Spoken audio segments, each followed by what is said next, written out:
नमस्कार, बुलेटिन में आपका स्वागत है। आपके साथ मैं हूं जीनत सिद्दीकी। एक बड़ी खबर आ रही है लखनऊ से। आईपीएस अभिषेक दीक्षित जांच में दोषी पाए गए हैं। विजिलेंस जांच में दोषी पाए गए। जांच में ये बात सामने आई है कि आईपीएस अभिषेक दीक्षित ने विभागीय स्तर पर गड़बड़ी की थी। प्रयागराज के एसएसपी थे अभिषेक दीक्षित। विजिलेंस की जो टीम है वो कार्रवाई कर रही थी और कार्रवाई की सिफारिश जो है, आय से अधिक संपत्ति के मामले में जांच भी जारी। जब इन पर आरोप लगे तो इन्हें सस्पेंड कर दिया गया था। अब विजिलेंस की जांच में ये बात सामने आ गई है कि अभिषेक दीक्षित ने गड़बड़ी की थी। तो आय से अधिक संपत्ति के मामले में अभिषेक दीक्षित के खिलाफ विजिलेंस की जांच भी जारी है और ये बड़ी खबर, दोषी पाए गए हैं अभिषेक दीक्षित। ऋषभ हमारे साथ, हमारे सहयोगी जुड़े हुए हैं। ऋषभ, इस पूरी खबर के बारे में बताइएगा। जीनत, देखिए, तमिलनाडु कैडर के 2006 बैच के आईपीएस अफसर हैं अभिषेक दीक्षित। डेपुटेशन पे उत्तर प्रदेश आए थे। इलाहाबाद प्रयागराज के ये एसएसपी थे। उस वक्त इनकी तमाम शिकायतें हुई थी कि ये मनमाने ढंग से एसएसपी के पद पर अपने दायित्वों को निभा रहे हैं। तमाम जो शासन से निर्देश दिए जाते हैं, फुट पेट्रोलिंग के हों या बैंकों की रोज जांच करने के, उन सारे निर्देशों की लगातार अवहेलना कर रहे थे। मनमाने ढंग से ये सिटी को चला रहे थे और थानेदारों की ट्रांसफर पोस्टिंग में भी अनियमितताएं बरतने का इनके ऊपर आरोप लगा था, जिसके बाद शासन ने इनको सस्पेंड कर दिया था और इनकी विजिलेंस जांच कराई गई थी अपने दायित्वों के निर्वहन में गड़बड़ी करने का, जिसमें विजिलेंस ने वो जांच पूरी कर ली है और इनको अनियमितताओं का दोषी पाया गया है। विजिलेंस ने शासन को रिपोर्ट भेजी है और रेकमेंड किया है कि इनके ऊपर विभागीय कार्रवाई की जाए। वहीं शासन के निर्देश पर इनके खिलाफ आय से अधिक संपत्ति की भी एक जांच चल रही है, जो अभी जारी है। ठीक, बहुत शुक्रिया आपका तमाम जानकारियों के लिए। तो अब आय से अधिक संपत्ति के मामले की जब हम बात करते हैं तो उस पर भी जांच जारी है और योगी सरकार स्पेशली जो है करप्शन के खिलाफ जिस तरह से कदम उठा रही है, तो उस लिहाज से भी एक स्ट्रॉन्ग मैसेज देखिए इस जांच के बाद भी जाएगा। खबर लखनऊ से है। सीएम करेंगे छात्रों से संवाद। अभ्युदय कोचिंग की शुरुआत से पहले संवाद। वसंत पंचमी से शुरू होगी अभ्युदय कोचिंग। 10 फरवरी से शुरू होंगे छात्रों की रजिस्ट्रेशन। छात्रों को मिलेगी निःशुल्क कोचिंग। 15 फरवरी को छात्रों से संवाद कर सकते हैं सीएम योगी। तो रजिस्ट्रेशन 10 तारीख से शुरू हो रहा है और उसके बाद ये भी खबर है कि मुख्यमंत्री जो है संवाद करेंगे, स्टूडेंट्स की हौसला अफजाई करेंगे। कम्युनिकेशन स्किल्स को लेकर देखिए जिस तरह से प्रदेश सरकार स्टेप्स उठा रही है, हर तरह से बच्चे जो हैं वो काफी एडवांस एक्टिव रहें, न सिर्फ देश में बल्कि बाहर भी जाकर बेहतर मुकाम हासिल करें। और मुख्यमंत्री खुद हौसला अफजाई करेंगे। कुछ बच्चों के डाउट्स होते हैं, सक्सेस मंत्रा आप कह सकते हैं, वो स्टूडेंट्स के साथ शेयर करेंगे।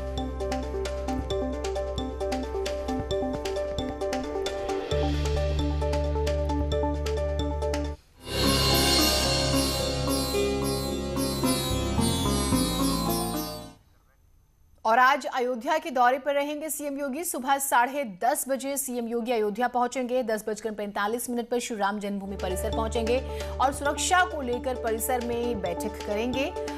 12 बजे राम कथा संग्रहालय भी जाएंगे। 2 बजे तक अयोध्या के विकास कार्यों की समीक्षा करेंगे। साधु संतों के साथ मुलाकात होगी और उसके बाद वाराणसी के लिए वो रवाना हो जाएंगे। तो आज मुख्यमंत्री का जो अयोध्या का कार्यक्रम है वो हम आपको बता रहे हैं। 10:30 बजे का वक्त है पहुंचने का अयोध्या। रामलला के दर्शन भी होंगे। उसके बाद साधु संतों से मुलाकात करेंगे। अयोध्या को लेकर किस तरह से विकास कार्य हो रहे हैं उस पर साधु संतों से बातचीत होगी और उसके बाद वाराणसी के लिए रवाना हो जाएंगे।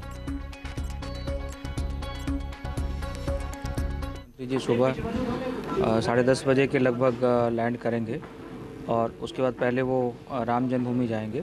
वहाँ पे दर्शन के बाद परिसर का भी उनका भ्रमण है और राम जन्मभूमि की सुरक्षा से संबंधित एक बैठक भी वो वहाँ पे लेंगे। तत्पश्चात माननीय मुख्यमंत्री जी राम कथा संग्रहालय आएंगे और राम कथा संग्रहालय में यहाँ पर जनप्रतिनिधियों के साथ भी उनको वार्तालाप करना है और साथ ही जो अयोध्या धाम के संपूर्ण जो विकास के लिए परियोजनाएं जो गठित की गई हैं या चल रही हैं उनकी विधिवत पूरी समीक्षा होनी है। केबी शुक्ला हमारे साथ, हमारे सहयोगी जुड़े हुए हैं। केबी शुक्ला जी, बताइएगा किस तरह से आज की पूरी तैयारियां हैं। अयोध्या में मुख्यमंत्री पहुंच रहे हैं, रामलला के दर्शन भी करेंगे, तो एक एक्साइटमेंट होता है जब मुख्यमंत्री आने वाले होते हैं।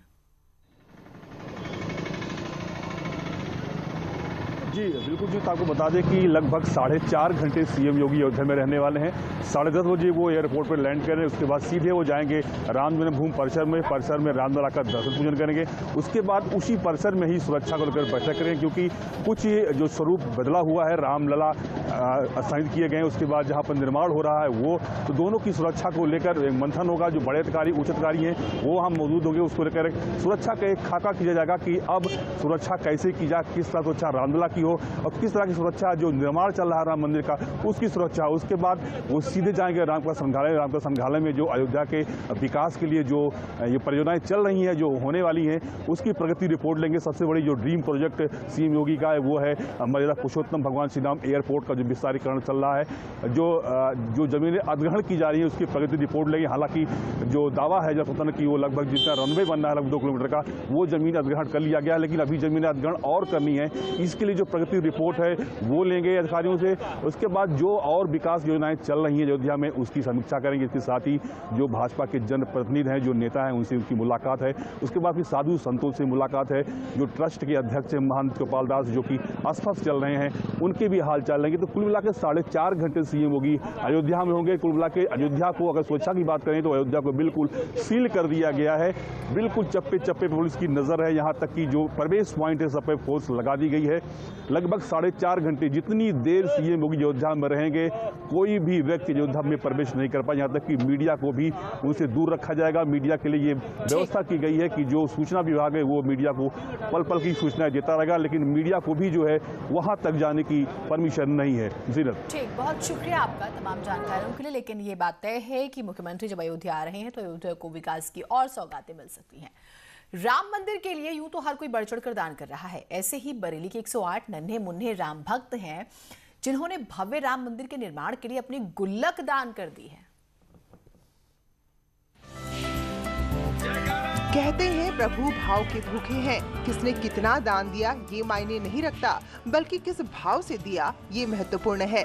ऐसे ही नन्हे मुन्ने राम भक्त देखने को मिले बरेली के कृष्ण लीला कॉम्प्लेक्स में। यहाँ रहने वाले बच्चों को जैसे ही पता चला कि राम मंदिर निर्माण के लिए उनके इलाके में निधि समर्पण का कैंप लगा है, तो तुरंत 108 बच्चे अपनी अपनी गुल्लकें लेकर दान करने पहुँच गए। क्या किया आपने आज? राम मंदिर के लिए गुल्लक दान की है। अपना बात क्या किया आपने? राम मंदिर के लिए गुल्लक दान की है। समर्पण राशि विश्व हिंदू परिषद विभाग के संगठन मंत्री को सौंपी गई। इस दौरान हर कोई बच्चों के समर्पण भाव को देखकर काफी खुश नजर आ रहा था। आज 108 बालकों ने अपनी जमा पूंजी गुल्लक राम जन्मभूमि पर मंदिर निर्माण के लिए दिया। इस गुल्लक में भले राशि कम हो, लेकिन भावना जो करोड़ रुपए 10 करोड़ रुपए दिए हैं उनसे भी ऊपर उठ करके यह कार्य हुआ है। और यहाँ पर काफ़ी बच्चों ने गुल्लक प्रदान किया है और उसमें मेरा बच्चा भी है जो 2.5 साल का है, तो उसने भी सहयोग किया है और बहुत ही अच्छा लग रहा है। बहुत सौभाग्यशाली हम फील कर रहे हैं कि हम बहुत सौभाग्यशाली हैं। दान में दी गई राशि भले ही छोटी हो, लेकिन इसके पीछे बच्चों का भाव बड़ा है। बच्चे जानते हैं कि भव्य राम मंदिर में छोटे से सहयोग का अवसर मिलना भी किसी सौभाग्य से कम नहीं। न्यूज़ 18 के लिए बरेली से हरीश शर्मा की रिपोर्ट।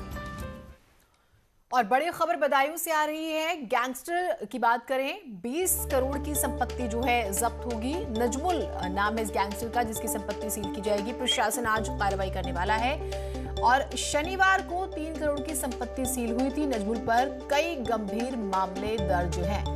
तो ये बड़ी खबर, 20 करोड़ की संपत्ति जो गलत तरीके से, गैर कानूनी तरीके से उगाई थी या ये कहें कि इकट्ठी की हुई थी, लेकिन अब उस पर कार्रवाई हो रही है। उधर प्रयागराज में एक बड़ी मार्केट पर विकास प्राधिकरण का बुलडोजर चला। प्राधिकरण के मुताबिक इस मार्केट का निर्माण अवैध तरीके से करवाया गया था, जिसे प्राधिकरण ने कुछ ही घंटों में ध्वस्त कर दिया।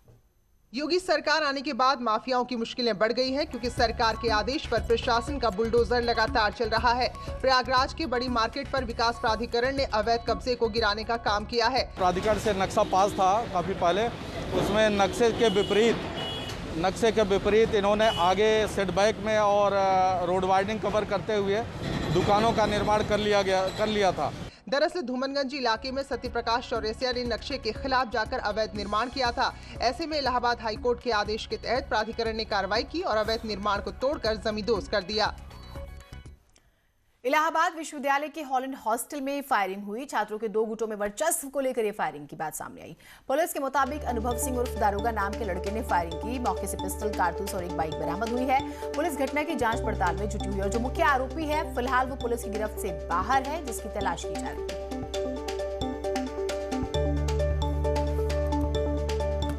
अगली खबर गाजियाबाद से है, जहां दिल दहला देने वाली एक घटना सामने आई। मसूरी थाना क्षेत्र के सरस्वती विहार में बदमाशों ने एक घर में घुसकर 2 महिलाओं की धारदार हथियार से हमला करके हत्या कर दी। 3 बच्चों को बुरी तरह से पीटा, वो जख्मी हैं जिनका इलाज चल रहा है। इलाके में दहशत है। पुलिस ने मौके पर पहुंचकर दोनों शवों को पोस्टमार्टम के लिए भेज दिया था। बच्चों का इलाज जारी, जैसे कि हमने आपको जानकारी दी। बड़ी बात यह बताई जा रही है कि आरोप उस व्यक्ति पर लगा है जो 2 महीने पहले इसी घर में कारपेंटर का काम करने आया था और आखिरी बार उसे ही देखा गया। अब उसकी तलाश की जा रही है। टीमें गठित कर दी गई हैं। इसमें एक व्यक्ति है, इनकी बहू डॉली और इनके यहाँ एक और जो पढ़ाने आती थी बच्चों को आंशु, इनकी हत्या कारित की गई है और बच्चे जो हैं 3 बच्चे जो हैं वो घायल हैं। उनका इलाज अभी कराया जा रहा है। बिजनौर में एक युवक रचित की महज दहशत फैलाने के लिए 4 युवकों ने हत्या कर दी। इतना ही नहीं, मर्डर करने के बाद चारों युवक वीडियो भी बनाते हैं। पुलिस ने चारों को शारिक, शादाब, शहजाद और शहबर इन्हें गिरफ्तार किया है, जबकि आसिफ नाम का एक युवक फरार है, उसकी तलाश चल रही है। बिजनौर के झालू में एक युवक की दिनदहाड़े हत्या से सनसनी फैल गई। खबर है कि रचित नाम के युवक की 4 बदमाशों ने गोली मारकर हत्या कर दी, जिनके खिलाफ पुलिस ने एनएसए के तहत कार्रवाई करने की बात कही है, क्योंकि पुलिस को आशंका है कि इस वारदात को अशांति फैलाने के इरादे से अंजाम दिया गया। इसमें से 4 अभियुक्तों की मैं असलहे तमंचे की गिरफ्तारी हो चुकी है।